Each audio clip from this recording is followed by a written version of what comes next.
불화 이런 게 생길 경우에는 심하게는 아예 마음을 아예 닫고 서로 그냥 모른 척을 하고 대단히 무섭게 변하기도 합니다. 안녕하세요. 대한민국에서 가장 잘 웃게 생긴 밝은 미래 교육 중고등 교환학생 전문가 염쌤입니다. 오랜만에 제가 돌아왔습니다. 저는 최근에 나미비아라는 남아공 옆에 있는 아프리카에 단기 선교를 2주 동안 다녀와서 얼굴이 거의 흑인이 됐습니다. 그렇지만 제 얼굴은 이렇게 탔지만 열정은 더 타오르니 오늘부터 더 이어서 좋은 정보를 드리겠습니다. 지난번에 이어서요, 제가 11년 동안 쌓은 교환학생 노하우를 계속 전수해 드리려고 해요. 그래서 오늘은 교환학생 참가자 중 그동안 남학생과 여학생 중 참가 비율이 어떤지, 또 적응력은 누가 좋은지에 대한 흥미로운 비교를 해드리려고 해요. 그럼 들어가겠습니다. 첫 번째, 국무부 교환학생을 희망하는 학생들 중에 남학생과 여학생 중 누가 더 많이 참가할까요? 한번 생각해 보실까요? 아무래도 부모님을 떠나서 홀로 먼 타지에 도전해야 하는 프로그램인 만큼 많은 부모님들은 여학생이 좀 참가하지 않고 남학생들이 많이 가지 않을까 생각하십니다. 실제로 사랑하는 딸이 위험한 곳에 갈까봐 얼마나 염려가 되고 걱정이 되시겠어요. 그래서 여학생들은 대체로 도전하지 않을 거라고 생각하실 수 있어요. 그리고 아무리 딸이 가고 싶다고 해도 죽어도 못 보내겠다는 흔히 딸바보 아빠들도 계실 겁니다. 그러나 신기하게도 실제로는 참가율이 정반대입니다. 저희는 늘 여학생이 70% 정도, 남학생이 30% 정도 참가한다는 말씀을 드립니다. 그러면 부모님들은 깜짝 놀랍니다. 그래요? 실제로 전화 문의가 올 때부터, 그리고 설명회 방문해 주시는 분들을 보면 대부분 여학생 가정으로 가득 차 있습니다.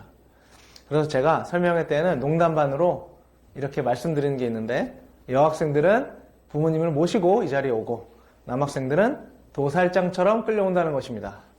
이 말씀을 드리면 많은 분들이 웃고 고개를 끄덕이며 공감하십니다. 특별히 남학생 부모님들은 오는 동안 싸우고 안 오겠다 그러고 도착해도 애가 우울해하고 그런 경우가 많습니다. 만약 그렇다면 정상입니다. 네. 그래서 제가 이유를 자세히 살펴봤습니다. 왜 여학생이 많이 참가하는지.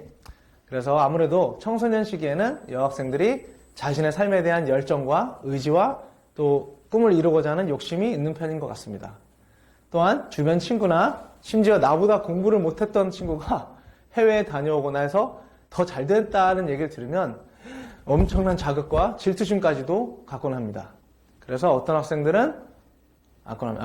또한 어떤 학생들은 중학교 때까지는 성적이 거의 올해급으로 좋아서 굳이 내가 다른 거 갈 필요가 있을까? 이대로 하면 좋은 대학 갈 것 같은데 하다가 고등학교에 입학하고 첫 중간고사를 보고 나서 엄청난 충격과 함께 저희를 찾아오는 경우도 꽤 많습니다.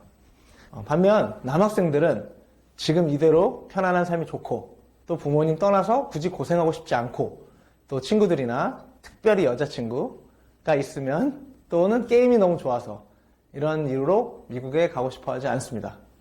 그래서 누나와 남동생이 있는 집의 어머니들은 첫째 딸아이는 손댈 게 없을 만큼 자기가 알아서 컸는데 둘째 아들은 왜 이렇게 손이 많이 가는지 너무 키우기가 힘들어요 라는 말을 많이 하십니다.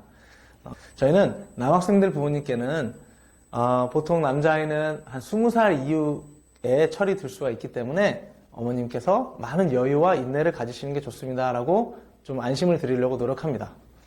근데 요즘에는 아시겠지만 군대 가서도 카카오톡을 하고 핸드폰을 마음껏 사용하고 이런 문화로 인해 남학생들이 참 군대 힘들다는 얘기도 많이 줄었고 더욱 철들기가 쉽지 않은 것 같습니다. 이럴 때 부모님을 떠나서 고생도 하지만 자립심을 제대로 배울 수 있는 교환학생 프로그램은 남학생들에겐 특효약이 되곤 합니다.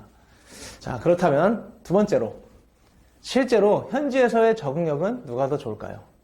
요즘 말로 케바케, 그죠? 케이스인 것처럼 남녀의 적응력을 칼로 무자르듯이 나누어 비교할 수는 없습니다. 모든 학생들은 각자 자기도 잘하고 싶은 의지가 있고 자신만의 재능과 가능성이 있고 특별히 가정에서 풍성한 사랑을 받고 온전한 자존감을 가진 학생이라면 어떠한 상황에 처해도 무엇이든지 극복할 수 있다는 것을 전제합니다. 좋은 호스트 찾기 전에 내가 먼저 좋은 사람이 되면 러블리하고 사랑받을 수 있는 그런 사람이 된다면 굳이 주변 환경을 크게 따지지 않아도 충분히 잘 해낼 수 있다는 것이죠. 하지만 그동안 수많은 경험을 통해 남학생과 여학생마다 각각 우리가 고려하고 사전에 대비해야 될 부분이 있는 것을 확실하게 느꼈습니다. 지금은 우리가 조금 더 신경 써야 될 그 부분들에 대해 한번 부각시켜서 말씀드리겠습니다. 첫 번째, 남학생의 특징입니다. 남학생들은 다 그런 건 아니지만 대체로 좀 행동이 느려 보이고 때로는 게을러 보이기도 합니다. 또한 가만히 있기 좀 어려워하거나 스릴을 즐기거나 때로는 현실 감각이 너무 없는 것 같은, 즉 안전 불감증 같은 게 있을 수 있습니다. 예를 들어서 밤늦게까지 게임하다가 늦잠으로 인해서 결석이나 지각을 하거나 자기 방과 물건이 잘 정리되어 있지 않기도 하고, 특별히 자신이 지금 위기에 처해 있는데도 이 상황이 얼마나 심각한지 전혀 모르고 있다가 나중에 엄격한 규정들에 의해서 큰 타격을 받고 난처한 상황에 처하기도 합니다. 그래서 남학생들은 호스트 가정 내에 이 규정, 이것을 지키게 하고 아침에 일어나는 것부터 또 호스트와의 시간 약속 또는 학교의 시험이나 과제 같은 것, 마감일을 지키는 것, 이런 것들을 잘 주시시키는 게 중요합니다.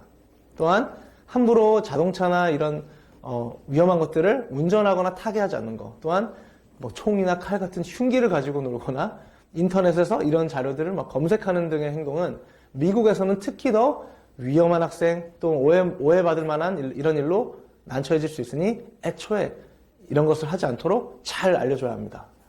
한편 남학생의 장점은 대체로 감정적으로 예민하진 않고 소위 뒤끝이 별로 없다는 겁니다. 그래서 호스트와 선생님, 친구들과의 심각한 신경전을 하는 경우는 흔히 보기 어렵습니다. 또한 남학생들은 남으로부터 인정과 지지를 받을 때는 더욱 우럭무럭 잘하고 그분들에게 인정받으려 더 열심히 하고 잘 해내는, 때로는 초능력을 발휘하기도 합니다. 그래서 교환학생을 다녀와서 거의 대학생 이상의 멘탈과 자신감과 카리스마를 보여주는 남학생들이 정말 많습니다. 그래서 멋지게 성장한 남학생 관련해서는 제가 중3 사춘기 델타 항공 부기장이 되다라는 김웅중 선배의 영상도 링크해 드릴 테니 한번 꼭 보셨으면 좋겠습니다.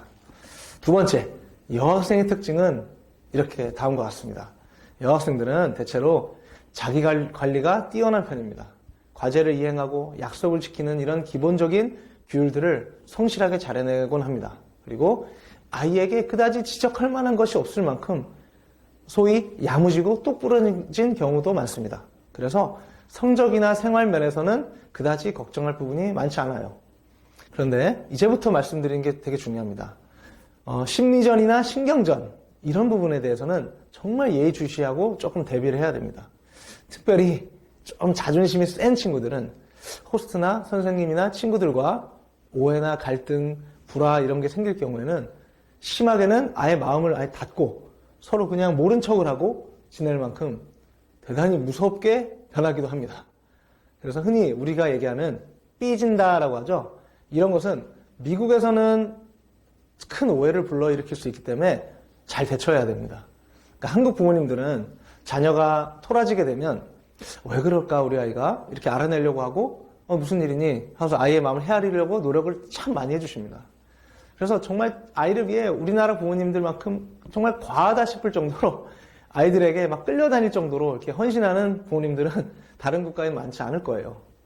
그런데 미국인들은 우리나라 사람들과 다르게 이런 부분에서 좀 더 센스 또는 민감하지 않는 경우가 많아서 자신이 아이가 마음이 안 좋거나 속상하거나 힘든 일이 있다면 반드시 말로 하든 글로 하든 지혜롭게 잘 표현하는 것이 오해를 더 크게 하지 않는 좋은 방법입니다. 그래서 흔히 아이가 마음이 상하거나 오해가 생겨서 방에 틀어박히고 막 이불킥을 하고 막 이렇게 하지 않으려면 어떤 방법이든 자기의 마음을 전달하는 방법을 찾아야 됩니다.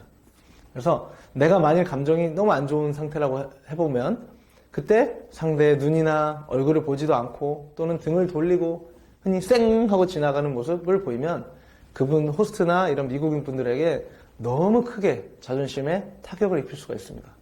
그래서 자기가 생각한 이상으로 문제가 커지는 경우가 있기 때문에 주의해야 된다는 것입니다. 그래서 흔히 카톡이나 SNS에서 우리 친구들이 일십 들어보셨죠? 이런 행동은 정말로 오해를 더 크게 일으킬 수 있습니다. 항상 커뮤니케이션을 하는 경우에는 골든타임이 지나기 전에 오해가 더 커지기 전에 정확하고 신속하게 대처를 해줘야 이 풍성한 대인 관계를 누릴 수 있고 또 자기가 이 어려움을 통해 오히려 얼마나 성장했는지 나중에는 다른 사람들이 다 알아봅니다. 너무너무 잘한다는 걸, 대화를. 어떻게 이렇게 말을 잘하니? 어떻게 이렇게 자신감이 있니? 라고 많은 칭찬을 하실 것입니다.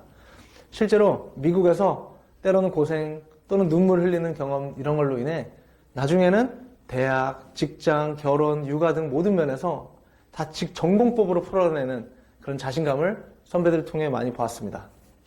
저희 밝은 미래 교육은 처음 유선 상담부터 또 설명회 또한 아이들을 사전 적응 교육시키면서 학생이 상호작용하는 스타일을 좀 미리 파악하려고 노력을 많이 하고 또한 미국 스타일에 대비할 수 있도록 교육을 많이 해주려고 합니다.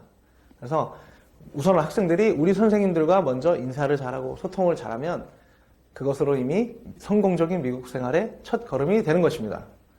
오늘의 내용이 도움이 되셨으면 좋겠습니다. 이 두 가지를 들으셨는데 결론적으로는 학생들을 잘 분석하고 파악해서 미리 대비시킬 수 있는 노하우를 가지는 게 유학 성공의 길이고 아이가 너무 준비가 안 됐으면 사실 준비 기간을 더 갖고 아니면 때로는 보내지 않아야 되는 것도 있습니다. 그리고 보내더라도 나는 무대 체질이야 라고 말한 학생 중에 속된 말로 무대 저질이 더 많았습니다. 그러니 교만하지 말고 우리 선생님들의 노하우를 차근차근 배워서 우리 앞에 오는 때로는 고난이나 역경이 오히려 훨씬 더 성장의 계기가 되고 내가 가지고 있는 부족함을 객관적으로 비춰주는 미국 분들로 인해 오히려 정말 세계적인 리더가 되는 기회라고 생각하셨으면 좋겠습니다. 자, 오늘의 내용이 도움이 되셨길 진심으로 바라고 다음에 더 좋은 주제로 찾아뵙겠습니다. 이상 잘 웃게 생긴 염쌤이었습니다. 감사합니다.